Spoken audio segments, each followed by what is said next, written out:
Bonjour à tous, bienvenue dans Legal Club Sandwich, votre émission pour découvrir du contenu juridique de qualité, rencontrer des personnalités du monde juridique et tout ça à la cool dans un esprit léger. On s'appelle Legal Club Sandwich puisqu'on vous donne rendez-vous 2 fois par mois à midi pendant la pause déj et qu'on parle de sujets très variés pour vous aider à progresser en tant que juriste et découvrir de nouveaux sujets aussi. Donc moi, je m'appelle Thibaut Caoudal, je suis un des cofondateurs de Leeway. Et Leeway, c'est une legal tech qui aide les juristes à centraliser tous leurs contrats pour avoir un meilleur suivi, avoir des rappels automatiques sur les échéances de leurs contrats, pour mieux contrôler les risques juridiques et financiers. Voilà. Et pour mener à bien cette émission, je suis accompagné de 2 chroniqueurs exceptionnels sans qui le Legal Club Sandwich n'aurait pas la même saveur. Je dirais Audrey, Pierre, comment ça va aujourd'hui ? Ça va très très bien, bonjour à tous et ravi de vous retrouver. Oui, ça va super et hyper heureux de te retrouver avec nous, Audrey. Merci. Audrey, tu veux peut-être dire un mot sur toi, te présenter pour les auditeurs ? Oui, avec grand plaisir. Donc, bonjour à tous encore une fois. Je suis donc Audrey Deléris, manager chez Fed Legal. C'est un cabinet de recrutement juridique et fiscal. On ne fait que ça, on est dédié au monde du juridique et du droit. Ça fait 11 ans que ça dure maintenant et je suis entourée d'une super équipe, tous aussi passionnés que moi. Et au-delà de ça, j'ai plein d'autres activités, mais je ne vais pas tout vous parler de tout aujourd'hui. Je vous parle seulement du Fleet Network pour French Lawyers in Tech, que j'ai eu la grande chance de cofonder avec Pierre Landy, ici présent, il y a presque 2 ans. Et ce sont 270 membres, du coup, 270 juristes dans la tech et start-up qu'on a la chance de côtoyer dans ce réseau. À toi, Pierre. Merci. D'ailleurs, j'en vois certains dans la liste des participants aujourd'hui à qui je fais un grand bonjour. Et bien sûr, bonjour à tous ceux qui sont des supporters de Legal Club Sandwich ou si c'est la première fois pour vous. Pour ma part, je suis donc Pierre Landy, je suis avocat au barreau de Paris. Je suis cofondateur d'une alliance d'avocats européens qui s'appelle ENCO et on est en Italie, Allemagne, France, Grande-Bretagne et Espagne. On essaie d'agir comme des juristes d'entreprise même si on est avocat. Et puis surtout, depuis 2 ans, j'ai développé une activité de executive mentor. J'accompagne beaucoup de leaders juridiques, d'associés d'avocats, d'équipes juridiques pour non seulement travailler leur posture en entreprise, quand c'est en entreprise, ou en tout cas leurs soft skills, et puis parfois aussi leurs hard skills. J'essaie de donner des idées pour gérer des problèmes. Voilà, moi je fais ça depuis 2 ans et je suis ravi de vous retrouver aujourd'hui. Et donc, on va passer à la présentation de l'invité d'aujourd'hui. Donc, Talk numéro 21, on a la chance, l'honneur d'accueillir Nejma Abdi, qui est donc la fondatrice du cabinet Abdi Avocat. Nejma, déjà, comment ça va ? Merci, ça va très bien. Merci de m'accueillir dans votre émission. Elle est superbe. Je la suis et c'est passionnant. Merci. Bah, écoute, avec plaisir. Nous, on est super contents aussi de t'accueillir aujourd'hui. Est-ce que peut-être tu peux dire un mot pour te présenter pour les auditeurs du Legal Club Sandwich ? Bien sûr, brièvement, je suis avocat au barreau de Paris, 18 ans que j'exerce. Au fur et à mesure de mes années d'expérience, mon domaine d'activité dominante est le dommage corporel. J'assiste uniquement les victimes d'accidents, d'erreurs médicales et d'accidents de la route, d'accidents de la vie, etc. Et je les assiste pour qu'elles obtiennent la meilleure indemnisation possible. Ok, voilà. Génial. Bon, on va passer aux questions alors. Aujourd'hui, donc, le thème, c'est les juristes experts et les juristes ultra spécialisés. Qui sont-ils ? On a voulu se poser cette question pour vous aujourd'hui. Peut-être, Nejma, pour commencer, est-ce que tu peux nous dire justement qui sont les juristes experts et dans quel domaine ils interviennent aujourd'hui ?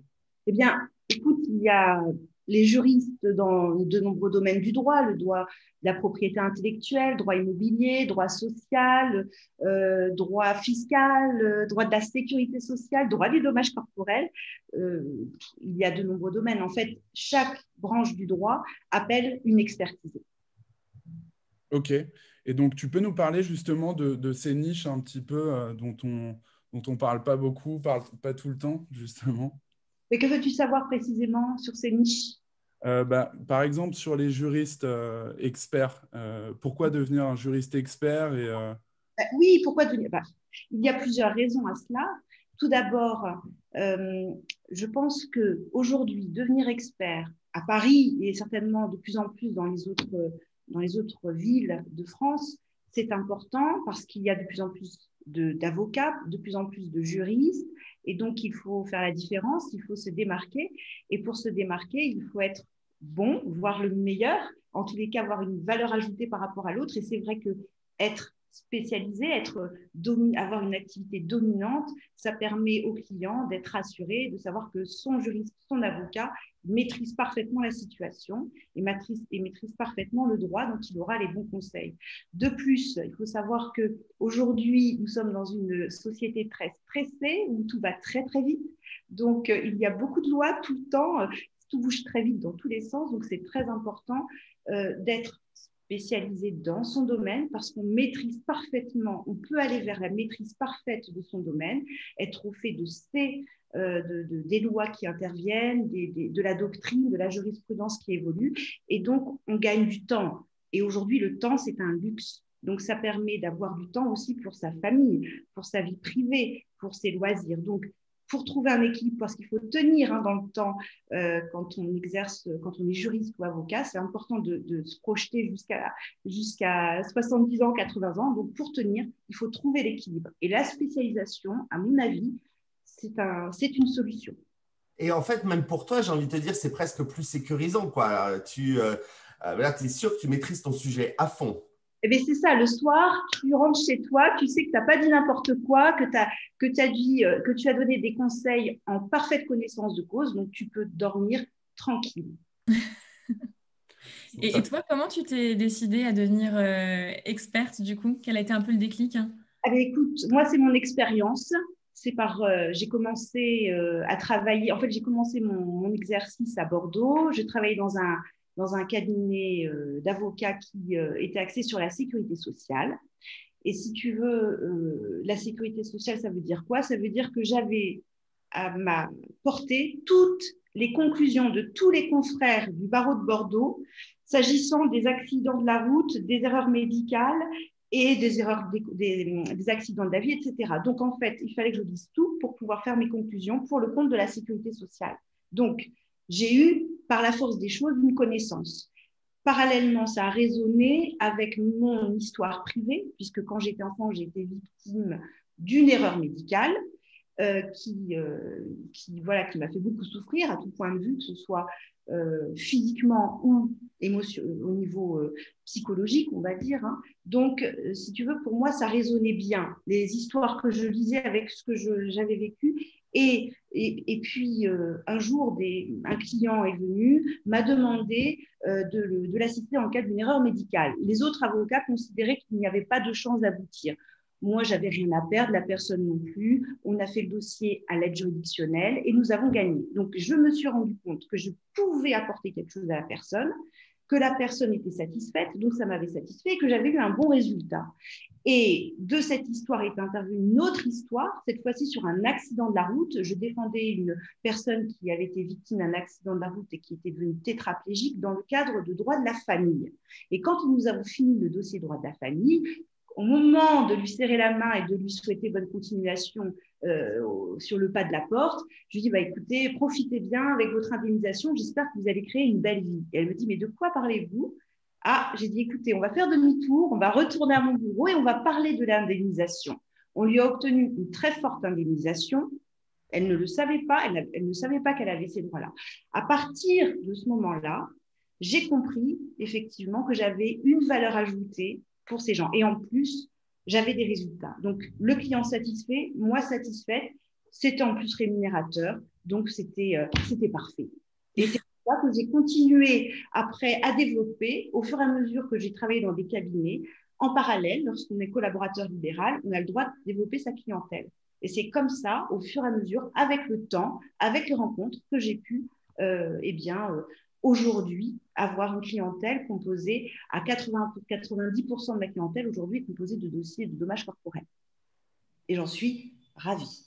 c'est pas trop dur psychologiquement de voir tous ces gens qui souffrent, qui viennent te voir, ou au contraire, justement, il y a une satisfaction en se disant, ben voilà, il y a quelqu'un qui va les aider. Alors, moi, je suis très satisfaite de pouvoir les aider. Je suis aussi très satisfaite parce que tu accompagnes la personne qui est dans une situation, excusez-moi l'expression, entre guillemets, de victimisation. Tu l'aides à reprendre son pouvoir. Tu l'aides à dire, oui, vous avez vécu ça, mais il y a autre chose après. D'une part, on va réparer les choses d'un point de vue juridique, c'est-à-dire, moi, je vais vous aider à faire en sorte que vous soyez indemnisé, que votre préjudice soit reconnu, justement.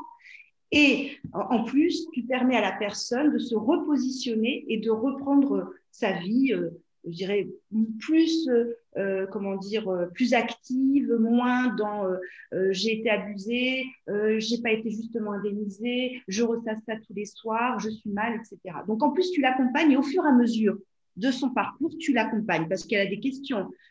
Où est-ce qu'on en est? Qu'est-ce qu'il faut faire? Est-ce que je fais bien de faire ça? Est-ce que c'est juste? Et en fait, dans les échanges, parce que effectivement, moi, j'ai beaucoup d'échanges avec mes clients, la personne reprend confiance en elle et peut se repositionner et poursuivre sa vie. Dans la mesure du possible, hein, bien sûr. Vas-y, Audrey. Là, j'ai une question plutôt, toi en tant que telle, en tant qu'avocate très spécialisée, et je le vois à ma côté recruteuse, il y en a justement qui cherchent à aller au-delà de la spécialisation. Et j'ai échangé d'ailleurs hier avec, sur notre matière, une personne qui était en fiscalité, qui aujourd'hui fait totalement autre chose, elle a cherché à sortir de ça. Donc, il y a des gens qui cherchent vraiment à avoir un scope beaucoup plus global.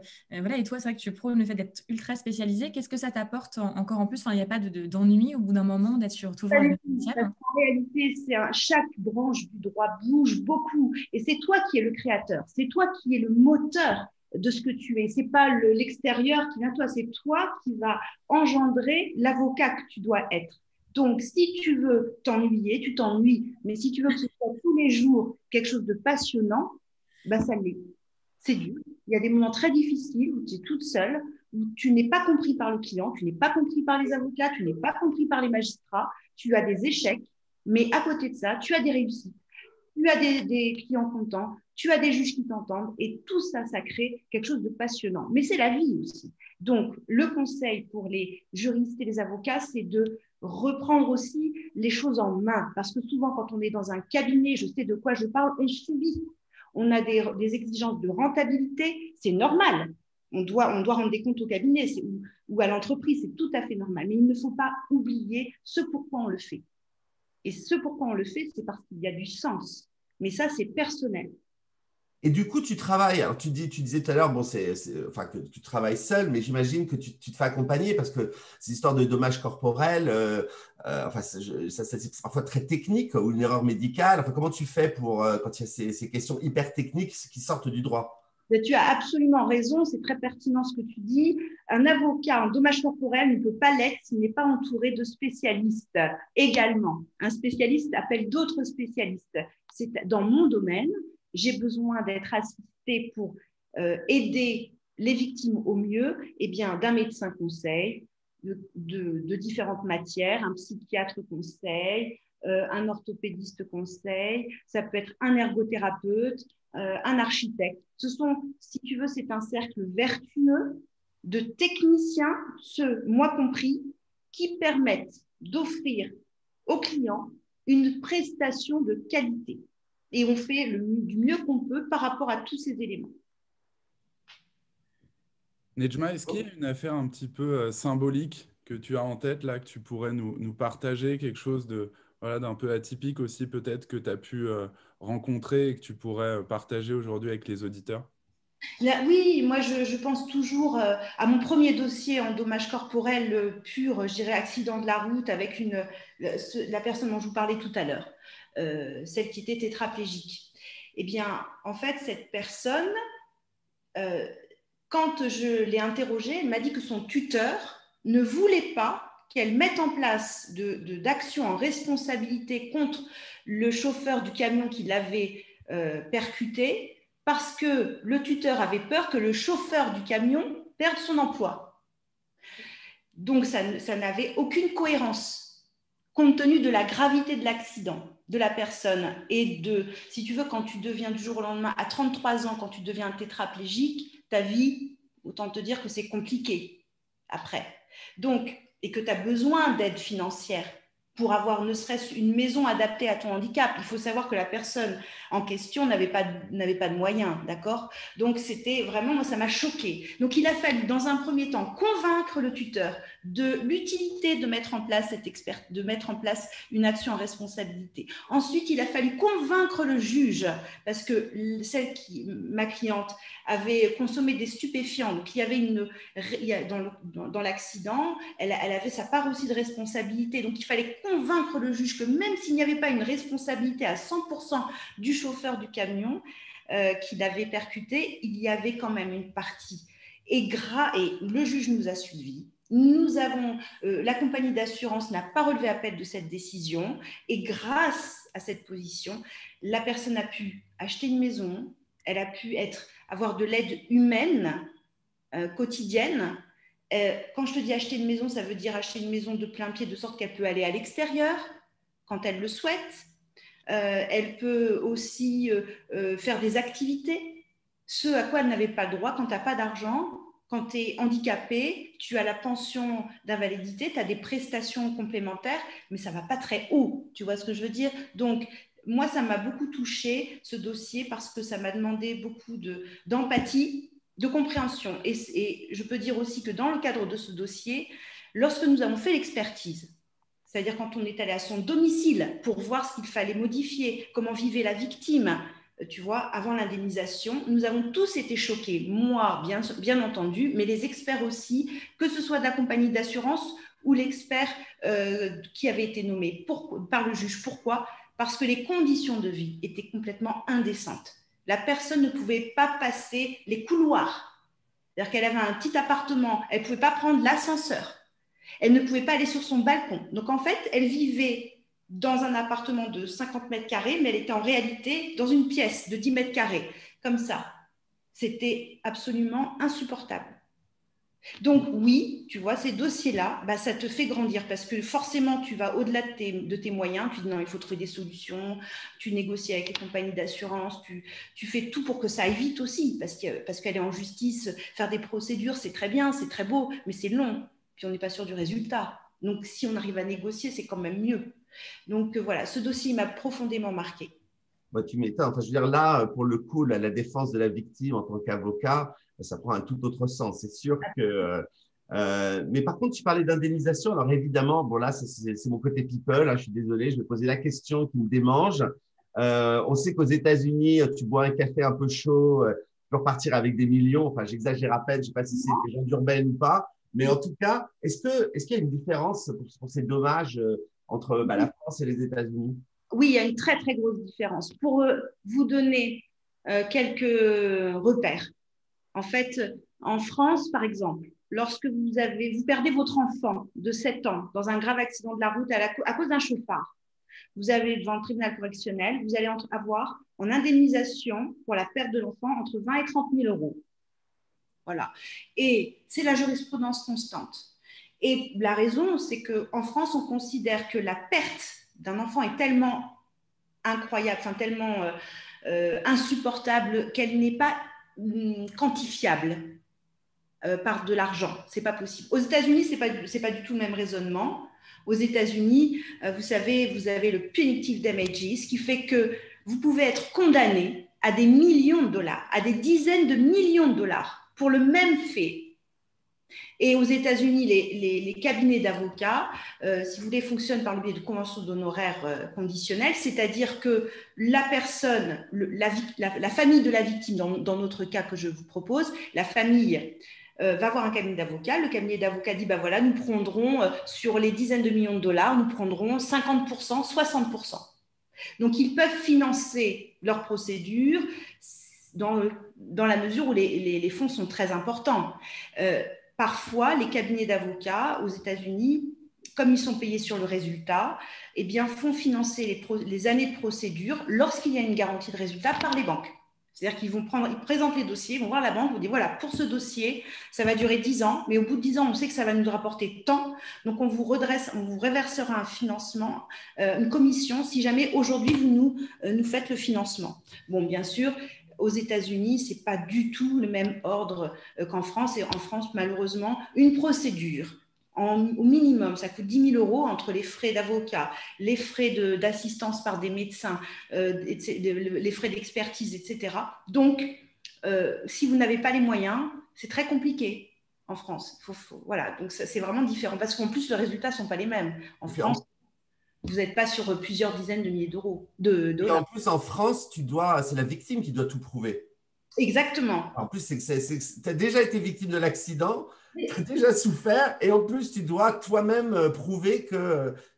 Alors, aux États-Unis aussi, la victime doit rapporter les preuves, hein, mais ce qui est sûr, c'est qu'il y a plus, si tu veux, d'arrangements. Je crois qu'il y a 80% des négociations, 80% des dossiers qui terminent en négociation dans le cadre du dommage corporel entre les erreurs médicales, les accidents de la route, etc. 80%, c'est énorme.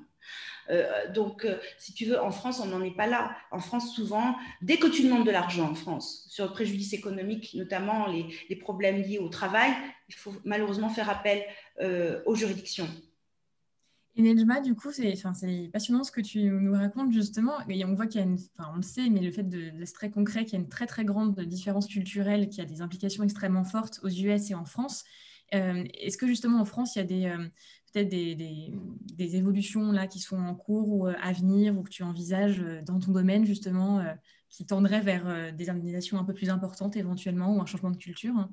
Écoute, je pense qu'il va falloir que c'est pas moi qui vais faire évoluer cela. En revanche, ce qui est sûr, c'est que la société, elle évolue et que je pense que par la force des choses, peut-être qu'on va aller vers ça. Mais en Europe et en France, on n'a pas du tout la même culture, vraiment. Et on n'a pas pris cette voie-là. Je ne sais pas si on arrivera à ces sommes-là. Je ne pense pas, en fait. Je pense qu'on est vraiment sur deux façons d'envisager le procès, deux façons d'envisager l'indemnisation et la réparation, comment on perçoit la réparation d'un dommage psychique, d'un dommage physique. Bien sûr, ce n'est pas la même en France qu'aux États-Unis, ça c'est clair. Et si tu veux, déjà en France, on a du mal à faire valoir les droits, je dirais, basiques des victimes. Il y a de plus en plus d'abus. Moi, je constate qu'il y a de plus en plus d'abus, pardon. Il y a de plus en plus d'abus, donc de part notamment des compagnies d'assurance. Donc, déjà, si on arrive à faire en sorte qu'il y ait, par rapport à la jurisprudence habituelle du droit, par rapport au droit positif, une indemnisation juste, ce sera déjà pas mal. Mais on est loin des États-Unis. On parle un petit peu d'indemnisation là depuis tout à l'heure. Est-ce que toi, tu aurais des conseils à donner lorsqu'on est victime d'un accident? Ah bah écoute, pour un accident de la route ou une erreur médicale, c'est pas pareil, c'est pas les mêmes réflexes. Disons un accident de la route avec toutes ces trottinettes et ces vélos dans Paris qui font n'importe quoi. Alors, le premier réflexe, c'est d'aller voir un avocat dont c'est l'activité principale. Non, sérieusement, oui, il faut se faire assister par des gens compétents, ça c'est sûr. Mais les premiers réflexes d'urgence, c'est quoi? C'est déjà la question de la responsabilité. Sur le lieu de l'accident, est-ce que le responsable est identifié? Est-ce qu'il n'y a pas de problème avec ça? Est-ce qu'il y a eu un témoin? Est-ce que la police est venue? Est-ce que là-dessus, on est carré? Ça, c'est les premiers réflexes. Si vous n'êtes pas carré là-dessus, tout de suite, vous allez voir un avocat. Vous dites, voilà, j'ai un problème, je viens d'avoir un accident, je ne sais, j'ai pas de témoin, la police ne veut pas me donner mon PV, ils disent qu'il n'y a pas que je suis responsable alors que je ne suis pas responsable. Là, tout de suite, il faut aller voir l'avocat.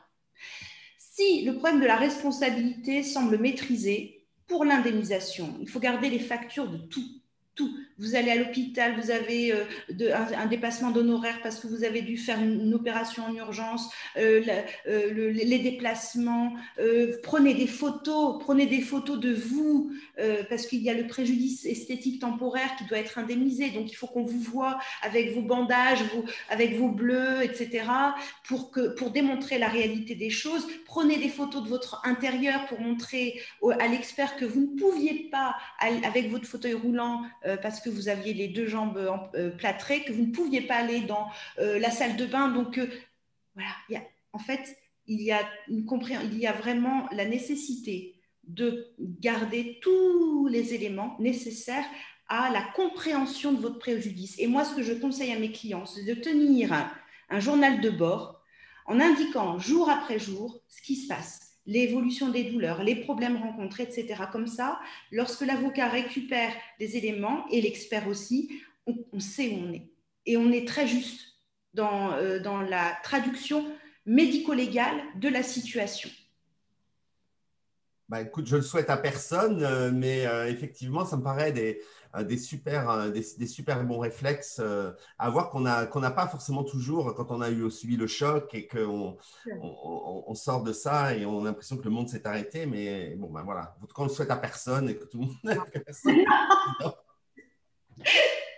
Exactement. Merci Nejma pour cette première partie de Legal Club Sandwich. C'est passionnant et puis quand on t'écoute raconter ces histoires, même si c'est pas toujours très heureux, bah, ça donne envie de comprendre un peu plus encore ton métier. Donc voilà, on espère que ça vous a plu. On va passer maintenant aux chroniques de vos chroniqueurs et puis on reviendra aux questions juste après. Donc si vous en avez, c'est le moment. On va les traiter à la fin. Et c'est parti alors pour ceux qui ne le savent pas, à chaque fois, nous avons des jingles, Audrey et moi. Et voici, je suis l'ingénieur du son dans cette émission, donc voici le jingle d'Audrey. Get the fever.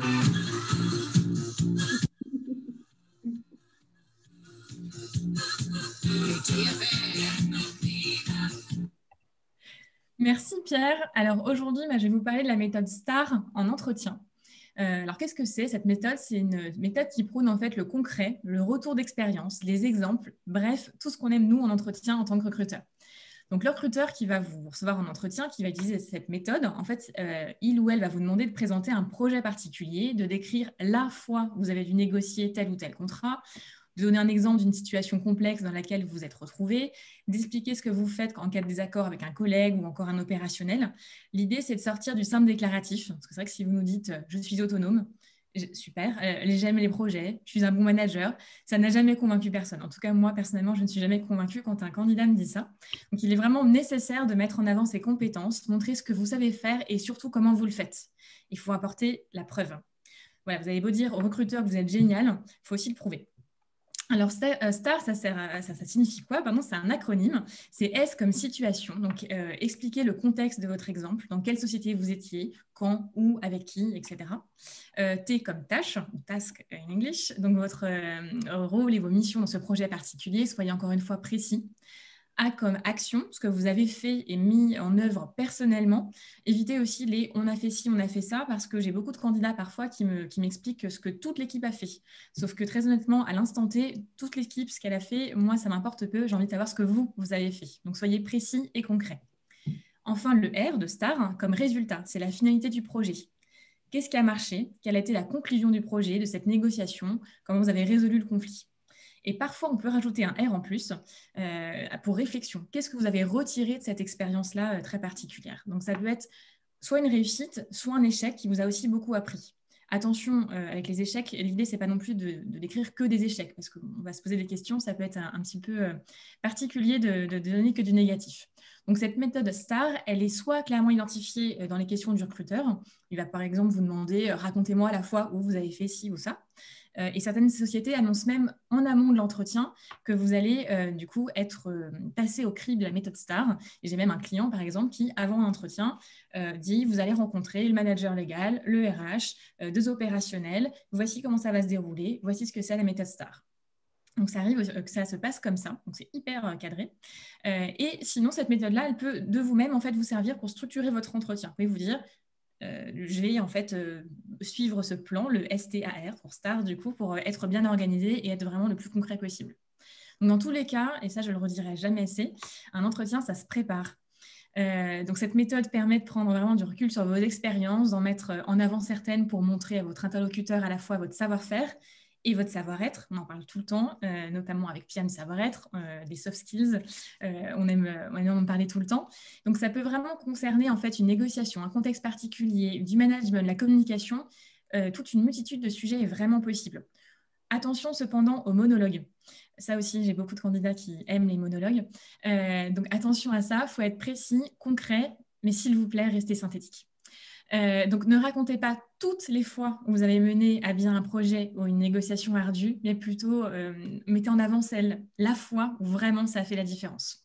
Donc, replongez-vous dans tous vos souvenirs, choisissez les exemples les plus percutants. Et maintenant, à vous de briller en entretien. À toi, Pierre.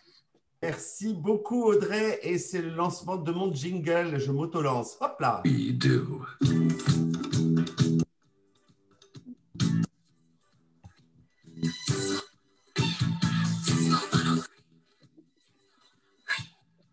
l'adore. Ça fait 2 saisons que je l'utilise. Je l'adore. Alors moi, aujourd'hui, dans ma chronique, je vais vous parler de la situation dans laquelle vous managez un proche. Et ça peut être une situation particulièrement difficile.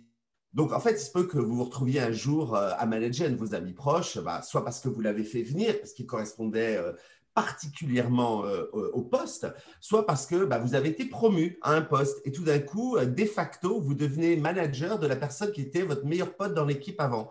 Et ce n'est pas toujours une situation facile à gérer. Et ça peut d'ailleurs avoir des répercussions néfastes pour vous, d'ailleurs, comme pour le proche. Alors, chacun a beau vouloir prendre la pause, les choses, la situation avec maturité, il y a toujours les vexations, les soupçons d'hypocrisie dans l'équipe, les cafouillages en tout genre. Donc, comment est-ce qu'on peut gérer ça au mieux? Eh bien, ça va être mes 6 conseils d'aujourd'hui. Alors, le premier, bien évidemment, c'est qu'il faut réfléchir avant de recruter un membre de sa famille ou un ami proche, en particulier c'est quand engendrer au sein de son équipe et la relation que l'on souhaite nouer dans ce cadre. Donc, bien s'entendre, ça je pense que vous le savez tous, dans la vie privée, ce n'est pas forcément la même fluidité dans les affaires. Alors, il faut bien réfléchir au pourquoi de ce recrutement. Est-ce que ce proche, en amont, est-ce qu'il est réellement la bonne personne pour le poste? Ensuite, est-ce qu'il possède les connaissances nécessaires et les compétences? Et puis, est-ce que vous pensez qu'il va bien s'entendre avec le reste de l'équipe? Et un truc très, très important, est-ce qu'il a des valeurs personnelles en adéquation avec celles de l'entreprise? Et bien évidemment, quelle a été son expérience jusque-là? Ça, c'est vraiment très, très important. Il faut se poser ces questions avant de proposer un proche ou de le mettre dans le processus de recrutement. Deuxième conseil, il faut faire ce que j'appelle un clear contract, un contrat clair. Vous m'avez souvent entendu utiliser cette expression dans des précédentes chroniques de Legal Club Sandwich. Alors, ça veut dire quoi? Ça veut dire… Commencez vous-même avec ce proche à vous présenter comme vous le feriez avec n'importe quel collaborateur. Prenez le temps de lui expliquer votre rôle, le fonctionnement de l'entreprise, les choses à faire avec vous, à ne pas faire avec vous, ce que vous ferez pour lui, ce que vous ne ferez pas. Vous définissez bien les rôles et responsabilités de chacun. Et rappelez-lui ce que vous attendez de la personne qui va rejoindre votre équipe. Et ça va vous permettre d'instaurer des bases excessivement claires dès le début dans un climat professionnel sain. Au besoin, vous lui donnez des objectifs pour qu'il sache exactement ce vers quoi les choses vont aller. Lorsqu'il décide de rejoindre votre équipe, vous pouvez utiliser la méthode SMART, dont on vous reparlera certainement plus tard. Mais vous savez, ce sont les objectifs qui sont spécifiques, mesurables, que l'on peut atteindre, qui font du sens et qui sont pour une durée donnée. On en reparlera un de ces jours. Mais en tout cas, il n'y a rien de pire que les conflits, il n'y a rien de pire que les non-dits pour éviter, cultiver le risque de conflit. Donc, par ailleurs, on réfléchit bien à la frontière entre la vie personnelle et la vie professionnelle. Par exemple, on peut décider dans ce clear contract de moyens de communication dans le travail. Par exemple, si c'est une de vos meilleures amies, l'appeler ma chérie pendant le cadre professionnel, c'est peut-être pas totalement idéal. Donc, on insiste aussi sur la discrétion parce que c'est une chose de dire à vos collaborateurs que vous connaissiez Tartampion avant qu'ils rejoignent l'équipe. C'en est quand même une autre de dire que vous êtes partis ensemble le week-end dernier ou que Tartampion est la marraine de votre fille. Vous voyez, il y a quand même des limites. Il faut garder une certaine discrétion dans l'entreprise. Mon troisième conseil, c'est de ne pas dire des choses du type « rien ne changera entre nous, tout sera toujours pareil ». Parce que non, parce que même si vous voulez diminuer la dimension hiérarchique ou que vous souhaitez rassurer le proche, il va peut-être, pour faire ça, être très tentant de lui dire ça. Mais votre relation, soyons clairs, en tout cas au bureau, elle va changer. Donc, je pense qu'il est mieux de parler de conserver une relation de qualité, mais pas de dire ça ne changera rien entre nous. Parce que clairement, ça ne sera pas le cas quand vous allez devoir l'évaluer lors des évaluations annuelles et que vous allez devoir décider le pourcentage du bonus que vous lui donnez ou s'il ou elle, à une augmentation, clairement, ça va changer les choses. Donc, et puis parfois, vous serez amené à prendre des décisions difficiles en tant que manager, voire peut-être même un jour avoir à licencier le proche. Donc, autant vraiment être bien d'accord au départ sur le rôle que vous allez jouer. Donc, ça m'amène naturellement à mon quatrième conseil de bien placer un traitement équitable, c'est-à-dire que le proche, bien évidemment, doit avoir la même attention que les autres membres de l'équipe, pas de favoritisme, on le traite exactement pareil, il n'y a pas de passe-droit. Et puis, par exemple, voilà, vous ne pouvez pas autoriser le télétravail pour le proche et pas pour le reste de l'équipe, pour donner un exemple, parce que vous connaissez sa situation personnelle et que ça vous paraît important pour lui de l'avoir. Si vous le donnez à un, vous le donnez à tous. Le cinquième conseil, c'est mettre des limites en cas d'abus. Donc, si le proche va trop loin, des commentaires déplacés, des demandes d'informations confidentielles qui concernent l'équipe, lui, tu vas le promouvoir et lui, voilà, ou la société. Enfin, un comportement qui diverge du reste de l'équipe, il faut immédiatement avoir une conversation.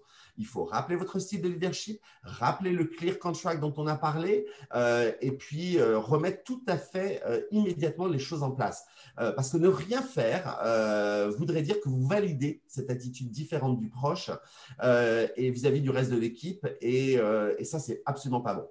Enfin, mon sixième conseil, lorsque le départ du proche quitte l'entreprise, soit à votre demande, soit parce qu'il dispose d'une opportunité fabuleuse à l'extérieur de l'entreprise, là, il faut être mature. Il ne faut pas le prendre pour soi. Ce n'est pas à cause de vous et à cause de la relation que vous aviez qu'il part.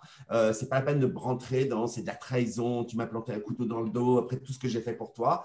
Au contraire, à ce moment, ayez une conversation franche, sans sous-entendu avec le proche sur les raisons de son départ, que d'ailleurs que ce départ soit volontaire ou non. Donc, en conclusion, recruter un proche peut avoir énormément d'avantages, mais à mon sens, pour qu'une telle relation fonctionne, qu'il n'y ait pas de jalousie au sein de l'équipe, que vous gardiez des relations saines avec lui, pendant ou même à l'issue du travail, pendant ces fameux week-ends dont on parlait, il n'y a qu'un seul mot capital à retenir, c'est communiquer. Merci Pierre, merci Audrey. Super chronique encore aujourd'hui, tous les deux. On va passer aux questions qu'on a eues de votre part. Nejma, tout à l'heure, on parlait un petit peu, notamment des personnes, des professionnels avec lesquels tu travailles habituellement. Et il y a Morgane qui nous a dit que tu travaillais aussi avec les assureurs. On en a un tout petit peu parlé. Et c'est une question qu'elle nous pose. Et les cabinets spécialisés dans les calculs des montants des préjudices. Est-ce que tu peux nous en dire un peu plus sur ça? C'est le cas? Écoute, pas forcément. Okay. Indirectement, oui, parce que comme je privilégie les règlements amiables, je me rapproche des compagnies d'assurance. Mais je défends exclusivement les victimes et je ne travaille pas pour les compagnies d'assurance. C'est-à-dire que ce n'est pas la compagnie d'assurance qui adresse au cabinet un dossier de victime. C'est la victime qui vient voir le cabinet et moi, je vais voir l'assureur qui doit indemniser pour rédiger un accord pour que tout le monde soit content. Dans ce sens, oui. Mais sinon, non, je ne travaille pas avec les compagnies d'assurance comme je vais travailler avec mon médecin conseil, mon médecin psychiatre conseil, mon ergothérapeute, mon architecte. Voilà. Et oui, il y a de plus en plus d'organismes qui proposent sur Internet des calculs d'indemnisation. J'émets des réserves, j'attire votre attention, ça peut être dangereux parce que, comme je vous l'ai dit tout à l'heure, un dossier, ça demande de la connaissance de l'environnement de la personne. Au-delà du simple barème fixé par l'expert qui va permettre de fixer l'indemnisation, il y a toute la compréhension de l'environnement. On fait, si tu veux, il y a la nécessité de scanner la vie de la personne pour que l'indemnisation soit juste. Je te donne un exemple. Une expertise. On avait pratiquement terminé l'expertise. Moi, je suis allée chez la personne quand j'ai préparé l'expertise. J'ai constaté qu'il y avait un jardin. La personne ne pouvait plus jardiner. Quand l'expertise s'est terminée, l'expert a dit « Est-ce qu'il y a d'autres choses à dire ?» J'ai dit « Oui, il y a le jardin. » « Ah oui, le jardin. On a eu de l'aide humaine. Ça s'est traduit par 60 000 € de plus d'indemnisation pour la victime. Si je n'avais pas été dans chez la personne, je n'aurais pas vu qu'il y avait un jardin. Donc, et la personne ne sait pas que comme elle a un jardin, elle a des droits complémentaires. Donc, quand elle va sur Internet remplir les barèmes, en fait, elle fait, si tu veux, à minima. Et les organismes qui calculent les indemnisations le font donc à minima. Donc, pour moi, ce n'est pas satisfaisant.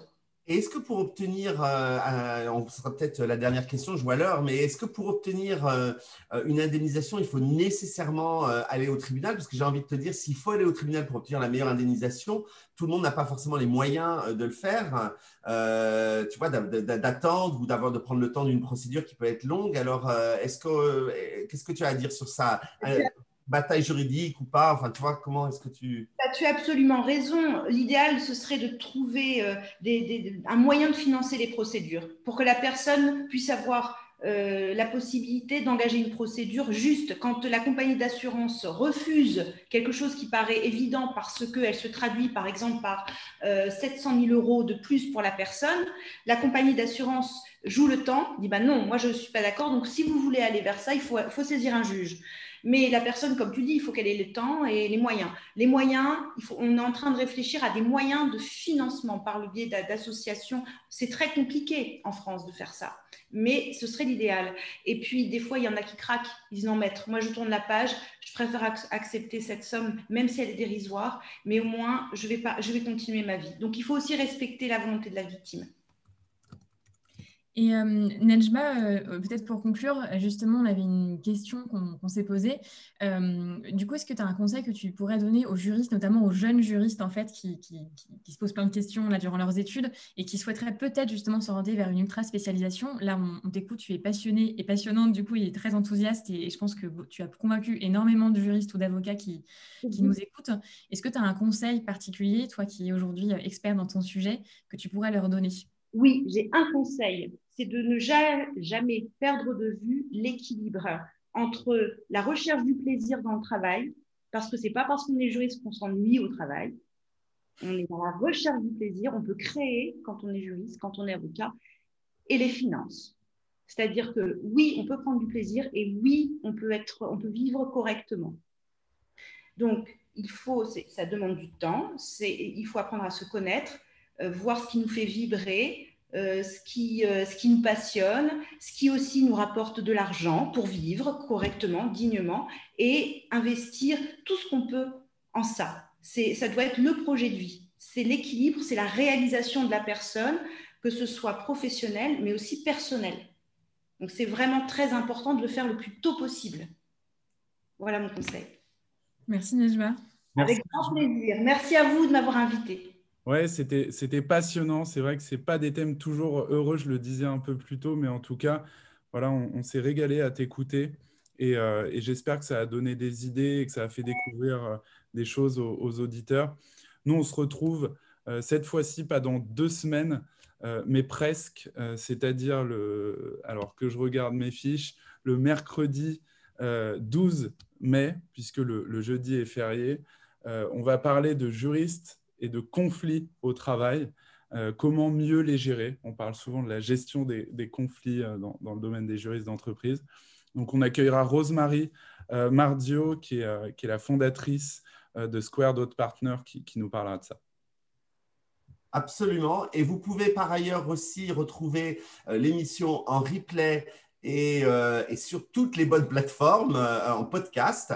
On va vous mettre le lien. Ah, ça a été fait. Ben voilà, ça a été fait. C'est extraordinaire. Donc voilà, vous pouvez nous retrouver sur plein de médias. Vous pouvez aussi vous abonner à la chaîne LinkedIn pour nous rejoindre. Et on espère que l'émission vous a plu et qu'on va vous compter parmi nos fidèles auditeurs tous les jeudis, sauf la prochaine fois. Un grand merci à tous. À dans 2 semaines, presque. Et voilà, et je sais ce que je dois faire, Thibaut, ça arrive, voilà. C'est du direct. Ça arrive, voilà.